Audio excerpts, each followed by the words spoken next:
ఏలూరు జిల్లా దెందులూరు నియోజకవర్గం పెదవేగి మండలంలో కూటమి అభ్యర్థి చింతమనేని ప్రభాకర్ భారీ బైక్ ర్యాలీని తీసి ఎన్నికల ప్రచారం నిర్వహించారు. స్థానికులతో మాట్లాడి వారి సమస్యలను అడిగి తెలుసుకొని కూటమి ప్రభుత్వం రాగానే అన్నింటినీ పరిష్కరిస్తానని వారికి హామీ ఇచ్చారు. బాబు సూపర్ 6 పథకాలను వివరించి కూటమిని గెలిపించాలని ఆయన కోరారు. విజయరాయిలో ఇటీవల అకస్మాత్తుగా మరణించిన ఈడ్పుగంటి సుందరయ్య చిత్రపటానికి నివాళులర్పించారు.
ఏదైతే ఇసుక అనేది ఉందో మీరు ఫ్రీగా తోలుకునేటువంటి అవకాశం, ఉచితంగా ఇసుక ఇవ్వటం జరుగుతుంది.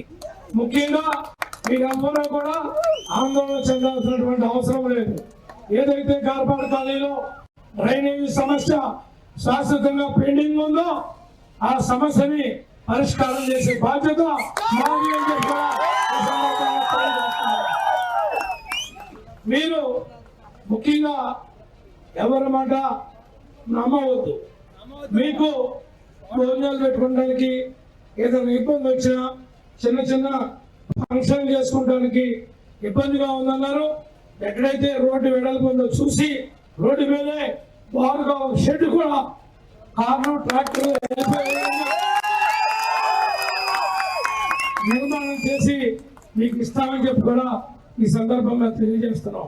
ఆర్టీసీ బస్సు ప్రయాణం ఉచితం. మీరు బస్సు ఎక్కితే మహిళలకి టికెట్ కొట్టే పరిస్థితి లేదు రాబోయే రోజుల్లో. మీరందరూ కూడా తెలుగుదేశాన్ని గెలిపించాలి. 3 గ్యాస్ బండ్లు ఉచితంగా ఇస్తాం. ఎవరైతే చదువుకుని ఉద్యోగం దొరక నిరుద్యోగ యువకులు ఉన్నారో వారికి నిరుద్యోగ వృత్తి కింద 3,000 ఇస్తాం. చదువుకున్నాము, ఉద్యోగం లేదు, నా కొడుకు నా కూతురు ఖాళీగా ఉన్నారని మీరెవరు కూడా బెంగ పడొద్దని చెప్పి కూడా ఈ సందర్భంగా తెలియదు.